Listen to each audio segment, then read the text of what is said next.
충만하시고 또 행복한 삶이 되시길 축원합니다. 이 땅의 모든 그 일들을 보면 실은 이 땅의 모든 일들 속에 힘이라는 게 있죠. 힘. 실은 이 땅이 그냥 움직이는 게 아닙니다. 힘에 의해서 움직이는 거죠. 그래서 이 땅에서 힘이 있어야 좀 사람답게 살 수 있고요. 힘이 있어야 좀 기를 펴고 삽니다. 힘이 없으면 벌써 기가 죽어요. 그러니까 힘을 가지고 산다는 것이 얼마나 중요한지 모릅니다. 그래서 이 세상 사람들은 혹 이제 뭐 이런 이야기도 합니다. 이 땅의 모든 그 움직임들이 질서 있게 이렇게 잘 움직여지려면 그래도 윤리와 도덕이 바르게 서 있어야만 이 땅이 이렇게 질서 있게 잘 움직여진다. 뭐 이렇게 이야기를 합니다. 그러나 실은 윤리와 도덕도 실은 힘에 의해서 이게 지배를 받는 거죠. 자, 예를 든다면 자기보다 나이가 많으신 그 어르신들을 대할 때 우리가 예의를 갖추어서 그분들에게 공손하게 대해야 하는 것을 우리가 이제 윤리와 도덕적인 측면에서 다들 이제 생각을 하고 있죠. 그래서 나이 많으신 분들에게 아주 깍듯이 대우를 하고 하는 이제 이런 모습들은 바로 이제 윤리와 도덕이 있는 그 사회 속에서 이루어지고 있는 일이죠. 그래서 아무리 좀 힘이 없어도 가부장적인 그런 사회 속에서는 그 힘이 없는 아버지, 나이가 드신 그런 아버지여도 어떻습니까? 가정에서 그분에게 이렇게 존중해드리고 대우해드리는 이제 그런 모습을 보게 되죠. 옛날에는 그 사회 환경이나 구조 자체가 그래서 부모에게 만약에 잘못을 하면요, 불효자라는 낙인이 찍혀버리면 사회생활도 이제 이게 쉽지 않았기 때문에 그래서 이 사회에서 벌써 이 부모에게 힘을 주는 게 있었어요. 그랬기 때문에 많은 사람들이 아무리 좀 힘이 없으시더라도 나이 드신 분들은 이렇게 대우해주는 이제 그런 사회 속에 있었습니다. 그것이 바로 이제 윤리와 도덕이 주는 그런 힘이었죠. 자, 그런데 이제 자본주의 사회가 되면서부터는 돈이 곧 힘으로 작용하기 시작합니다. 그래서 자연스럽게 돈 없는 부모는 대우를 못 받습니다. 그리고 돈이 있는 부모는 대우를 받는 게 사회가 되는 거예요. 그래서요, 많은 사람들이 뭐 때가 되면 어버이날도 지내고 뭐 스승의 날도 다 지냅니다. 자, 그런데 그렇게 지내면서도 뭐 기념일은 어버이날, 스승의 날 다 지내지만 요즘 뭐 젊은 사람들이 나이 드신 분들에게 함부로 하는 사람들이 실은 상당히 많이 있죠. 부모에게도 함부로 하고요. 그것뿐만 아닙니다. 선생님이 뭐 잘못하면 신고해버려요.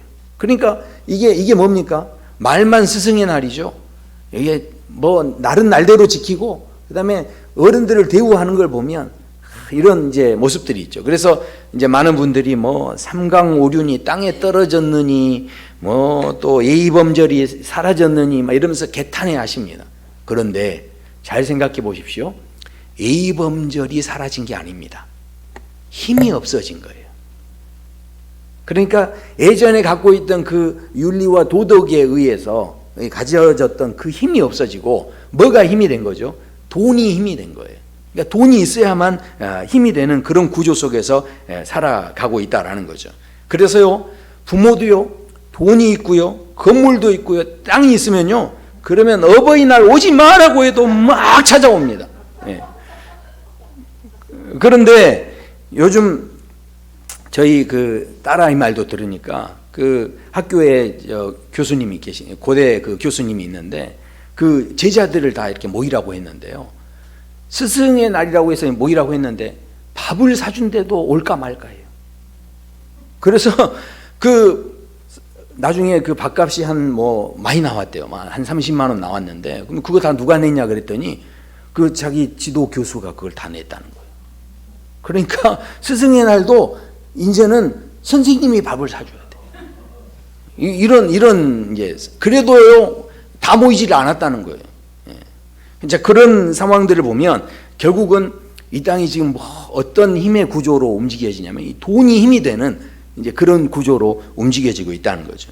그렇지만 한번 생각해 보십시오. 그 전에 이 세상의 모든 힘의 구조가 윤리와 도덕의 그 힘이 있었어요. 그런데 그 윤리와 도덕의 힘이 사라지고 나니까 이 돈의 힘이 생겨진 것처럼 실은 돈의 힘도 영원한 건 아니에요. 결국은 돈의 힘도 언젠간 사라지는데, 그런데요, 지금 디지털 시대가 되고 제4차 산업혁명 시대가 되면서 이 돈의 힘이 정말 점점 사라지고 있어요. 그래서요, 앞으로 이 디지털 시대 또 이 4차 산업혁명 시대에는 뭐가 힘이 되냐면 공감 능력이 힘이 된다는 거예요. 그러니까 그 BTS라고 하는 우리 한국의 유명한 그 그룹이 있죠. 근데 그 아이들 그 공연을 보기 위해서 이 외국에 있는, 이 서양에 있는 그 많은 사람들이요, 전부 다 가가지고 그거 보려고 텐트 치고 노숙을 하면서 기다린다는 거예요. 그러니까 이 사람들이요, 돈으로 살 수 없는 즐거움을 느끼고 싶은 거죠. 돈으로 경험할 수 없는 그런 이 공감하는 그 노래를 통해서 서로 막 이게 소통을 하는 거예요. 공감을 하고 느끼고 하는 이것을 얻기 위해서 이거 돈으로 살 수 있는 게 아니잖아요. 그래서 그걸 하기 위해서 사람들이 그렇게 밤을 새서 기다리고 줄을 서서 기다리고 하는 그런 모습이 있다라는 거죠. 그래서 사람들이 페이스북을 하고 인스타그램을 하고 뭐 이렇게 하면서 SNS를 통해서 서로 소통을 하고 뭐 이렇게 하는데 공감 능력이 많을수록 이게 힘이 되는 거예요. 그래서 국민청원에 만약에 온 국민 이 절반 이상이 만약에 뭐가 찬성하는 일이 있다고 한다면 아무리 돈 있고 아무리 권력이 있어도요, 이제 그 서로 소통해서 서로 공감해서 사람들이 찬성표를 딱 던져버리면 그 누구도 무시를 못하는 거죠. 그러니까 지금은 앞으로 이 시대는 이제 돈의 힘보다는 이 공감하고 소통하는 그 힘이 얼마나 이제 큰 힘이 되는지 몰라요. 그래서 대부분의 학자들이 4차 산업혁명에는 초연결의 시대다. 그래서 초결합의 시대다. 그렇게 이야기합니다. 세계적인 사회학자 그 제레미 리프킨이라는 교수도 그런 이야기를 합니다. 21세기의 최고의 강자는 공감 능력을 가진 자다. 그렇게 이야기하죠. 그래서 다가오는 시대에 정말 이렇게 뛰어난 사람, 옛날 같으면요, TV에 나오는 사람이 다 인물이 좋아야 됐죠. 그런데 이 우리나라에서 보면 아주 잘 나가는 그 MC 중에 한 사람, 그 유재석 씨인가, 이분은 얼굴이 자유롭게 생기셨잖아요. 그런데도 불구하고 이분이 이 진행을 하고 함께 하면 게스트들을 다 높여주는 거예요. 그리고 그 사람들의 마음을 알아주고 공감해 주는 거예요. 그러니까 이분이요, 지금 독보적인 존재예요. 그렇지 않습니까? 사람들에게 이렇게 인정을 받는. 그러니까 예전에야 뭐 인물이 좋아야만, 그렇게 말재주가 좋아야만 쓰임을 받았을지 모르지만 이 공감 능력이요, 앞으로 이 시대에 굉장히 중요한 역할을 한다라는 것이죠. 그런데 시대가 아무리 변해도 옛날부터 이미 우리에게 최고의 공감 능력자가 계셨는데 그분이 바로 예수님이세요. 왜냐하면 예수님께서는 신이시지만 인간의 몸을 입고 우리에게 찾아오셔서 우리의 어떤 연약함에 공감을 해주시는 거예요. 그렇게까지 찾아오셔서 우리에게 같이 울어주시고 같이 웃어주시고 우리의 고통을 같이 느껴주시고 우리를 그렇게 같이 이해해 주시는데, 그 예수님께서 우리와 공감해 주시면서 우리가 참 가능성이 없는 사람들이었지만 하나님과 연결이 될 수 있도록 길을 열어주셨다는 거예요. 그래서 예수님께서 우리를 공감해 주셨다라고 히브리서 4장에 말씀하죠. 우리에게 있는 대제사장은 우리의 연약함을 동정하지 못하실 리가 아니요 모든 일에 우리와 똑같이 시험을 받으신 이로되 죄는 없으시니라. 그러므로 우리는 긍휼하심을 받고 때를 따라 돕는 은혜를 얻기 위하여 은혜의 보좌 앞에 담대히 나아갈 것이니라. 그러니까 예수님께서 우리의 모든 것을 다 인간의 몸을 입으시고 다 느끼시면서 우리를 하나님과 연결시키시고 화목시켜 주셨는데, 하나님께서 우리를 구원시켜 주시고 불러주셨는데, 생각해 보십시오. 이 땅에 사는 성도들이요, 이 구원받은 다음에 바로 하늘나라로 가는 게 아니에요. 구원은 받았지만 그러나 아직도 이 땅에 살고 있다는 거죠. 그렇기 때문에 이 땅에 살 때 하나님은 그냥 살지 않게 하시고, 구원은 받았지만 아직은 천국 가기 전이잖아요. 그래서 이 땅에 사는 동안 그냥 살지 말라고 하나님께서 힘을 주시고 특권을 주셨다는 거죠. 그래서 세상 사람들이 생각지 못하는 힘과 특권을 주셨는데, 자, 그것이 무엇이냐? 오늘 그것을 우리에게 말씀합니다. 그 첫 번째가 바로 화평을 누리는 즐거움을 주셨다라는 것이죠. 자, 1절의 말씀 같이 한번 읽어보시겠습니다. 그러므로 우리가 믿음으로 의롭다 하심을 받았으니 우리 주 예수 그리스도로 말미암아 화평을 누리자. 아멘. 특권을 받아 우리가 지금 우리에게 주신 구원의 은혜가 있는데, 구원만 주신 게 아니라 하나님 나라에 가기 전까지 우리에게요 특권을 하나 주셨는데, 그게 뭐냐면 하나님과 화평하게 하셨다는 거예요. 관계가 좋아지게 하셨다라는 것이죠. 이게 얼마나 중요한지 모릅니다. 그래서 이것을 즐거워할 수 있는 그런 마음을 갖도록 우리에게 힘을 주셨는데, 그런데 이걸 즐거워하지 못한다면 이거 얼마나 억울합니까? 그래서요, 이 화평은 어떻게 누릴 수 있느냐? 결국 화평이라는 것은 서로 사이가 좋다는 그런 말이죠. 생각해 보십시오. 하나님께서 이 땅을 처음 창조하실 때 이 모든 천지가 무질서였다라고 말씀합니다. 암흑과 혼돈의 그 공간이 있었어요. 그러나 하나님께서 이 땅 가운데 말씀을 집어넣으시니까 모든 게 질서가 잡히기 시작했다는 거죠. 그러니까 이 땅의 모든 그 질서와 회복이 어디서 이루어졌냐면 하나님의 말씀이 임하는 곳에서 이게 회복이 이루어지는데, 질서가 이루어지는데, 그 질서 잡히는 모든 상황을 보면서 하나님 뭐라고 하십니까? 보시기에 좋았다. 그렇게 말씀하셨다는 거죠. 그러니까 하나님과 우리와의 관계가 좋아지면 하나님이 우리를 보실 때마다 보시기 좋았다. 원래 우리는 하나님과 화평한 사람들이었는데 어떻습니까? 마귀의 그 꾀임에 넘어가서 우리가 하나님과의 화평이 깨져버리고 다 자기 소견에 오른 대로, 자기 뜻대로, 자기 생각대로 사람들이 사는 쪽으로 이제 가버리게 됐다라는 거죠. 그러나 하나님의 말씀이 임하는 곳에 제자리를 찾는 것들을 보실 때 하나님께서는 모든 것이 보시기에 좋았다라고 흐뭇해하시고 기뻐하시고 거기에서 비로소 화평의 은혜가 생기게 되어졌다라는 것이죠. 그렇기 때문에 우리가 정말로 하나님 안에서 이 질서와 이 화평의 어떤 감동이 있는 회복이 있으려면 어떻게 해야 될까요? 누가 이것을 할 수 있을까요? 실은요, 사람이 이것을 할 수 없죠. 그래서 오늘 말씀에서 분명히 말씀합니다. 우리 주 예수 그리스도로 말미암아 하나님과 화평을 누리자. 그리고 또 뭐라고 합니까? 그로 말미암아 우리가 은혜에 들어가고, 그로 말미암아 우리가 영광에 들어가고, 그로 말미암아 우리가 즐거워할 수 있다는 거죠. 그러니까 우리에게 진짜 화평과 즐거움은 오직 누가 계셔야 한다는 거죠? 하나님께서, 예수님께서 그 자리에서 우리에게 누리게 하시는 것이지 우리 힘으로 하는 게 아니라는 거죠. 왜 그러셨을까요? 예수님이야말로 이 땅에 오셔서 철저하게 순종하셨어요. 말씀이 임하는 곳에 철저한 순종을 하셨고 하나님이 가장 기뻐하는 순종을 하셨죠. 그러자마자 그 말씀이 회복되면서 그 자리에서 진짜로 화평의 이 은혜가 일어나게 된 거죠. 그런데 우리가요, 이 말씀을 가지고 산다는 게 참 중요한데, 그런 의미에서 너무 중요한데, 그런데 이 사람이 너무 고난을 당하면, 그러면 마음속에 내가 막 어떤 말씀을 가지고 무슨 소망을 품고 이렇게 해야 되는데, 사람이 너무 힘들면요, 그냥 내가 이 고난에서 그냥 벗어나겠다는 그런 그 소망조차도 그냥 아예 잃어버리는 그런 경우들이 있죠. 그래서 그 이어령 박사님이 쓰신 흙 속에 저 바람 속에라는 그 책에 보면 한국 사람들에게 DNA가 있다는 거예요.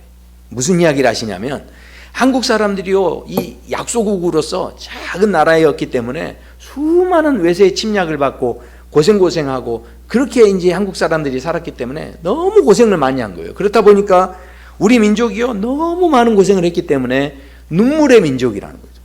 그래서 우리 DNA 자체가 뭐냐면 모든 것이 보면 다 눈물하고 상관이 있어요. 그래서 영어에서도 보면 새가 노래한다 그러는데, 그런데 우리나라는 새가 운다. 그러니까 모든 오늘 우리는 억울해도 울고 슬퍼도 울고, 근데 기쁘면 기뻐서 우는 거예요. 기뻐서 눈물이 난대요. 그러니까 기쁨 중에서도요, 최고의 기쁨이 뭐냐면 눈물 나게 기쁜 거예요. 눈물 나게. 그래야 그게 최고의 기쁨인 거예요. 그러니까 다 이게, 그러니까요, 우리가 성탄절에도 성탄절이 얼마나 기쁜 날이에요. 그런데 그 성탄절에도 어떻게 합니까? 단일종이 땡땡땡 은은하게 들린다.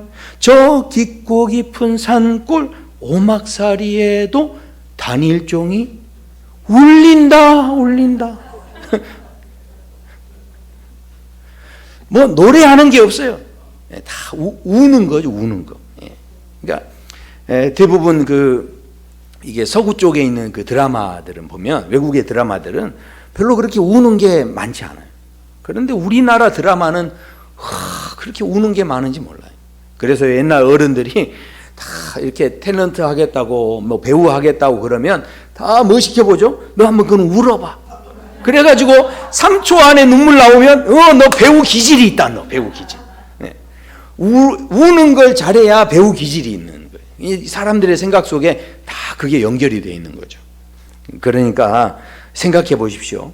우리가 너무 아픔을 많이 겪으니까 이 사용하는 단어 자체가요, 실은 이게 참 기쁨조차도 이렇게 기뻐서 눈물이 난다라고 할 정도로 이렇게 이런 단어 속에 우리가 실은 갇혀 있는 거죠. 중요한 건요, 우리가 말을 어떻게 쓰느냐가 굉장히 중요한 거예요. 이 말하는 대로 사람이 가게 돼 있거든요. 유명한 김모 가수님 간다 하더니까 가셨잖아요. 그러니까 노래도 그냥 부르는 게 아니라 노래 부르는 대로 막 이렇게, 우리가 이 말이 굉장히 중요한데, 그래서 예수님께서 우리가 이런 모든 슬픔과 저주에서 자유롭고 회복되고 하나님과 화평을 이루도록 하시기 위해서 뭐가 우리 안에 역사하길 원하시냐면 말씀을 주세요. 그래서 이 요한복음 5장에 보면 베데스다 연못에서 38년을 이렇게 병자가 있었어요. 근데 그 38년이 아팠으니 얼마나 힘들었겠어요. 이제 나는 더 이상 뭐 치료받고 뭐 이러고도 난 소망도 없는 거예요. 그런 자리에 있는 분인데, 그런데 예수님께서 너 참 불쌍하다, 너 이제부터 치유받아라, 이렇게 하지 않으시고 예수님이 질문을 하세요. 오히려 뭐라고 하시냐면 네가 낫고자 하느냐. 그러니까 그냥 치료하시는 게 아니라 예수님의 그 말씀으로 소망이 생겨지게 하시고, 말씀이 씨앗이 돼서 이것이 우리 안에서 역사하기를 원하시고, 말씀으로, 그래서요 우리가 하나님을 우리가 기쁘시게 하는 것이요, 우리가 행동으로 하나님을 기쁘시게 하는 게 아니라, 하나님이 언제 기쁘시냐면 믿음으로 우리가 행할 때 기뻐하시는 거죠. 그러니까 우리가 말을 할 때도요 믿음 있는 말을 하셔야 돼요. 그걸 누가 기뻐하시냐면 하나님이 기뻐하시는 거예요. 그러니까 어떻게, 잔소리는 믿음 있는 말입니까? 믿음 없는 말입니까?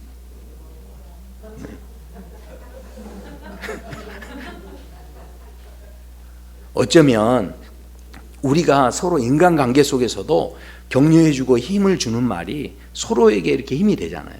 그런데 놀랍게도 하나님께서 이 하나님과 화평을 이루는 자리에, 왜 화평이 이루어졌냐면 하나님의 말씀대로 모든 것들이 제자리를 찾기 시작할 때, 질서가 이루어질 때 이 놀라운 화평의 즐거움이 누려지는 삶의 현장이 됐다라는 것이죠. 저와 성도 여러분의 삶 속에 말씀이 경험되고 말씀대로 이루어지는 그런 놀라운 은혜들이, 즐거움들이 경험되실 수 있게 되기를 축원합니다. 자, 그렇다면 두 번째, 이제 마지막으로 한 가지 더 보시면, 두 번째는요 담대하게 되는 즐거움이에요. 자, 3절 4절 같이 한번 읽어보시겠습니다. 다만 이뿐 아니라 우리가 환난 중에도 즐거워하나니 이는 환난은 인내를, 인내는 연단을, 연단은 소망을 이루는 줄 알미로다. 아멘.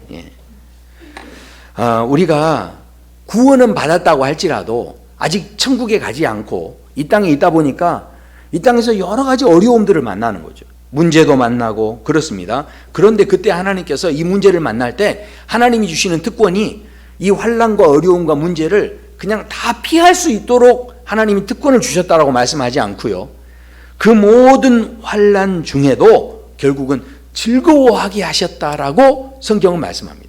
오히려 그것을 이겨내게 하시고 이 담대함을 갖게 하셨다라는, 성장하게 하셨다는 거죠. 자, 그런데 오늘 말씀을 볼 때 우리가 대부분 약간 오해하는 게 있습니다. 오늘 말씀에 보면 우리가 환난 중에도 즐거워하나니 라고 돼 있는데, 지금 이렇게 말씀하고 있는데 이 말씀을 환난을 즐거워하라 이렇게 말씀하고 있지는 않으시다는 거죠. 근데 자칫하면 마치 이것을 환난을 우리가 당할 때 즐거워해야 되고 인내해야 되고 그래야 연단 받을 수 있고 그래야 하나님 앞에서 소망을 가진 자리에 설 수가 있고 이럴 수 있다는 이야기들을 실은 우리가 너무 많이 가지고 있는 거예요.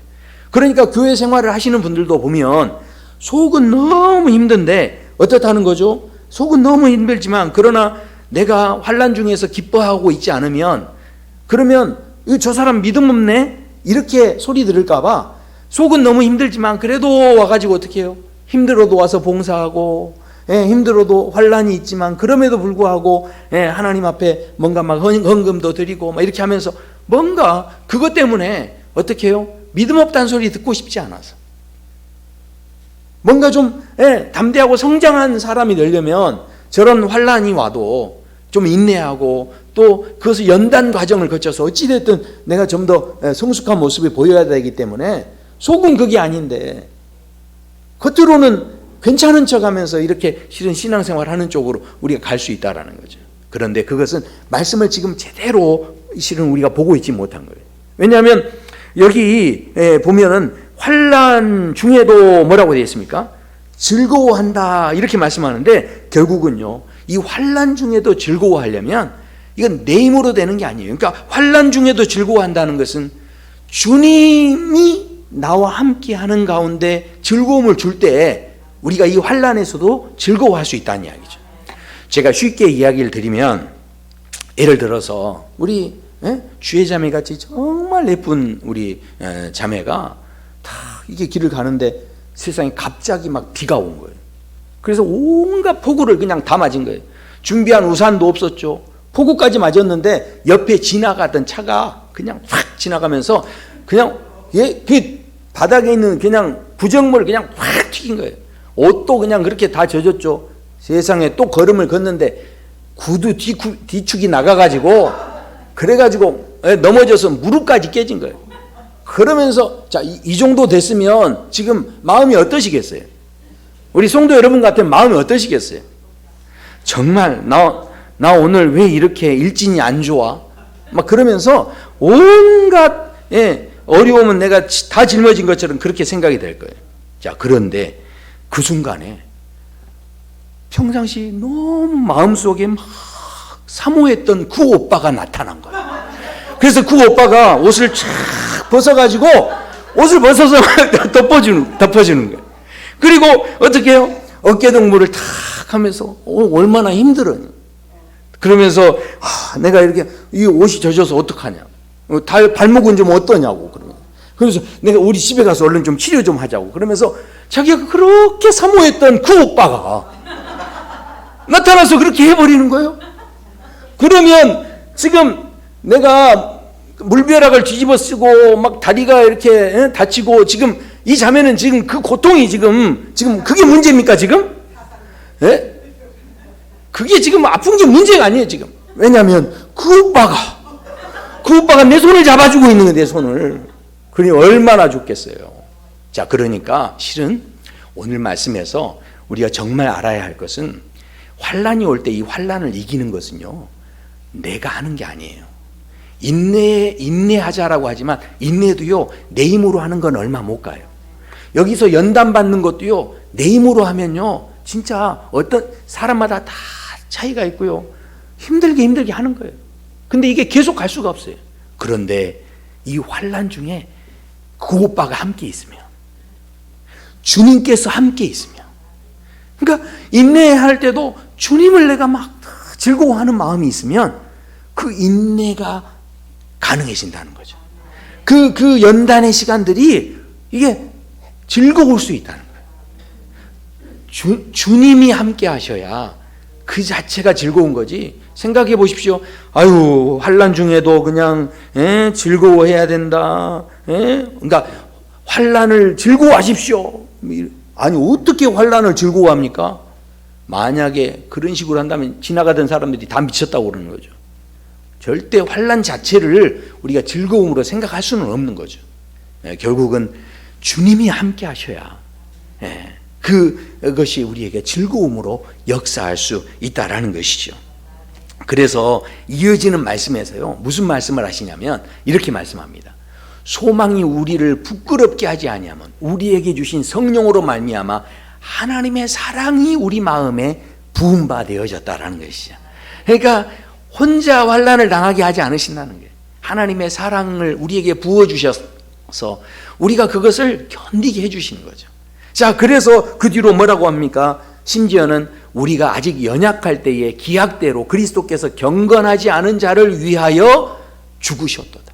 심지어 예수님의 그 보혈의 피를 흘리시면서까지 우리를 사랑하시는 것을 우리가 잘 믿지 못하니까 확증해 주시고 이것을 보여주시고 나타내 주셨다라는 것이죠. 그러니까 우리가 참 이걸 생각해 보면 왜 하나님은 우리에게 응답을 해 주실 때 막 강력하게 나타나서 막 힘을 주시고 이러면 좋을 텐데 왜 피를 흘리는 그걸 통해서 우리에게 힘을 주셨을까? 이런 생각을 해보게 되죠. 실은 우리가 서로 이렇게 살다 보면 이 누군가하고 이렇게 경쟁하다가 누가 피 흘려요. 그러면 피 흘린다는 게 뭡니까? 약하다는 거죠. 피 흘린다는 게 이게 그 싸움에서 진다는 이야기죠. 그런데도 불구하고 왜 이 약한 이 피를 사용하셔서 우리에게 함께 하시고 우리를 구원해 주신다라고 이렇게 말씀하셨을까 하는 거죠. 자, 한번 생각해 보십시오. 하나님께서 만약에 강하게 나타나시는 거예요. 우리가 기도할 때마다 하나님께서 막 이렇게 대단하게 막 나타나시는 거예요. 그러면서 우리에게 강력한 역사를 주시면 그러면요, 처음에는 좋을지 몰라도요, 이게 얼마나 부담스러운지 몰라요. 하나님이 만약에 그런 식으로 계속 나타나면요, 그러면 어떻게 하겠습니까? 마음속으로 이제 그런 생각이 드는 거죠. 이야, 저렇게 대단하신 분이신데 우리가 조금만 잘못 보이면 우린 진짜 국물도 없어. 그러니까 어떻게 해요? 하나님에 대해서 점점 슬슬 피하고 하나님과 실은 멀어지는 거예요. 지금 이해를 잘 못 하시는 것 같은데 만약에 제가 말씀을 전할 때마다 눈에서 막 불이 나오고 막 이렇게 뒤에 막 이렇게 빛이 나오고 이런다고 생각해 보세요. 그러면 저하고 함께 이렇게 제가 늘 이렇게 빛이 나오고 막 눈에서 불도 나오고 그러는데 겸상하시겠어요? 같이 밥을 먹다가 체합니다. 이게 처음에는 야, 우리 목사님 능력 있어, 정말 좋은 것 같아 할지 모르지만 가까이 하면 할수록 어때요? 부담스러운 거예요. 슬슬 피하게 되는 거죠. 그러니까 우리가 이 하나님께서 굳이 이 십자가의 보혈을 통해서 우리에게 다가와 주셨는데, 자, 생각해 보십시오. 왜 하나님은 이렇게 하셨는가? 우리에게 강한 것으로 역사하시는 게 아니라 하나님의 가장 소중한 것으로 우리에게 주시기 위해서 예수님의 피를 통해 우리에게 역사하셨다는 거죠. 생각해 보십시오. 우리 만약에 자녀가 다쳐가지고 피를 흘린다면 그 피를 보고 제일 마음이 아픈 사람이 누구겠어요? 부모가 아니겠습니까? 그러니까 지금 하나님께서 실은 예수님의 그 피를 흘리는 걸 보고 그 피를 실은 누가 제일 소중하게 생각하세요? 하나님이 제일 소중하게 생각하는 거죠. 그런데 그 피를 그 아들을 죽이시기까지 하면서까지 우리에게 그 피의 은혜를 주셨는데, 그 보혈을 주셨는데 그것이 바로 우리를 그만큼 소중히 여기신다라고 하는 그 증거로 우리에게 그 피 흘리심을 통하여 구원을 이루셨다라는 것이죠. 그래서요, 이렇게 말씀합니다. 이 히브리서 10장에 보면 그러므로 형제들아 우리가 예수의 피를 힘입어 성소에 들어갈 담력을 얻었다라고 그렇게 말씀을 합니다. 결국은 피를 힘입어서 돈도 얻고 재물도 얻었다, 그 피를 통해서 능력을 얻었다, 이런 말씀이 아니에요. 그 피를 통해서 어땠다는 거죠? 담력을 얻었다는 거예요. 무슨 이야기입니까? 담력을 얻었다는 것은 세상 사람들이 누가 뭐라고 해도 하나님은 나를 사랑하셔. 바로 그 피를 흘리시면서까지 나를 사랑하셔. 그러니 이 무슨 이야기입니까? 하나님 안에서 대단한 자부심이 생기는 거예요. 세상 사람들이 누가 뭐라든 하나님이 나를 이처럼 사랑하시다니, 그런 담대함. 그러니까 오늘 말씀은 환난을 통해서, 인내를 통해서, 연단을 통해서 우리가 더 막 강해지고 담대해지고, 지금 그 이야기를 하시는 게 아니에요.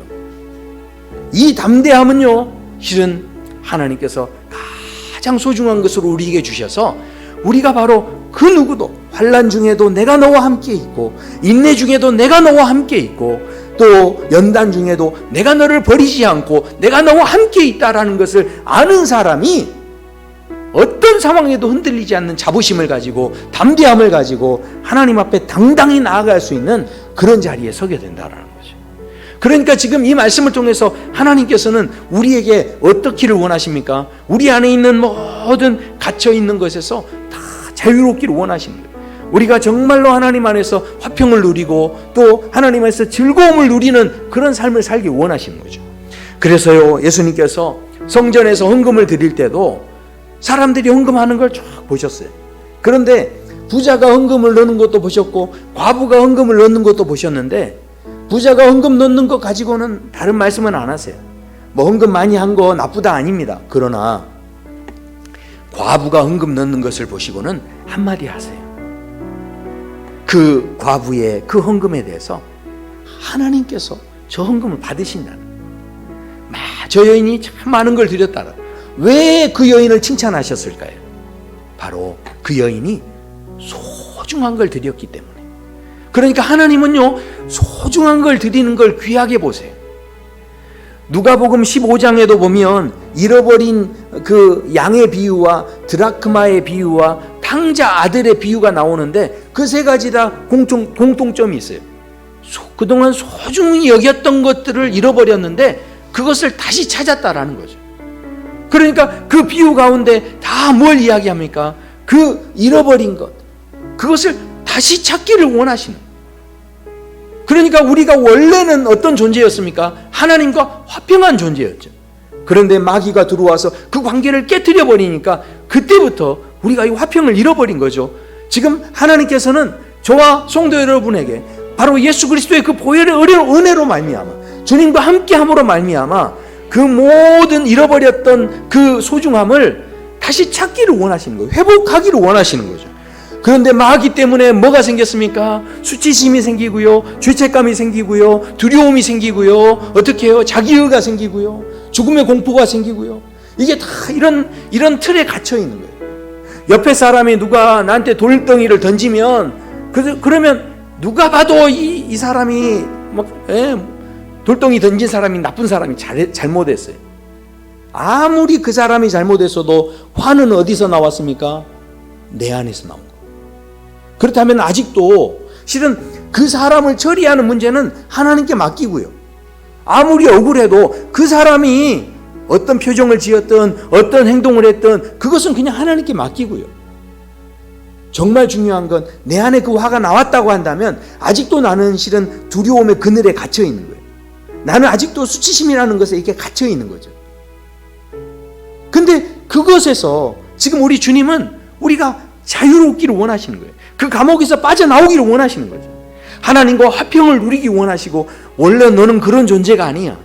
너는 원래 그렇게 수치심을 당할 존재가 아니야. 너는 그렇게 열등감을 당할 존재가 아니야.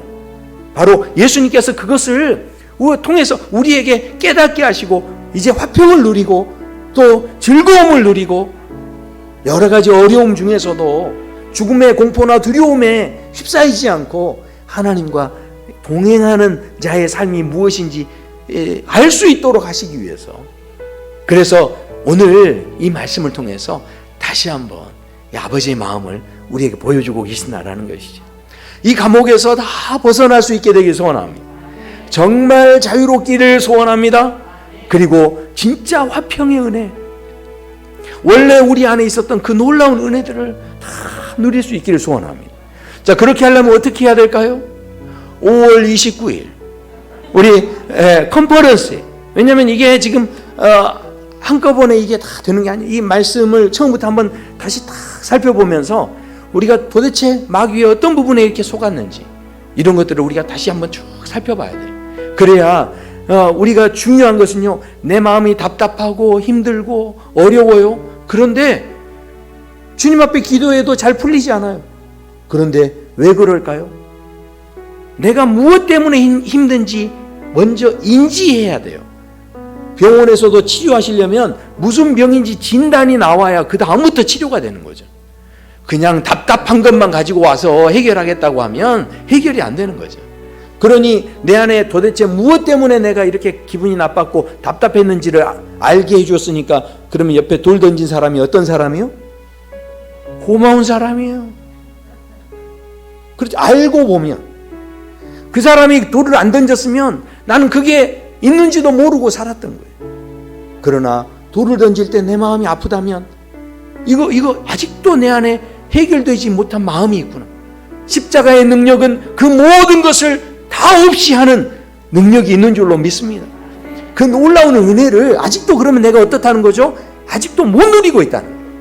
그것을 제대로 누리기만 하면요, 화평하게 되어지고요, 하늘의 능력이 내게 임하고요, 그 얼굴이 펴지고요, 인생이 펴집니다. 즐거워하게 되는 거예요. 이 놀라운 은혜를 정말 우리 사랑누리교회 모든 성도들이 누릴 수 있기를 축원합니다. 우리 함께 찬양하실까요?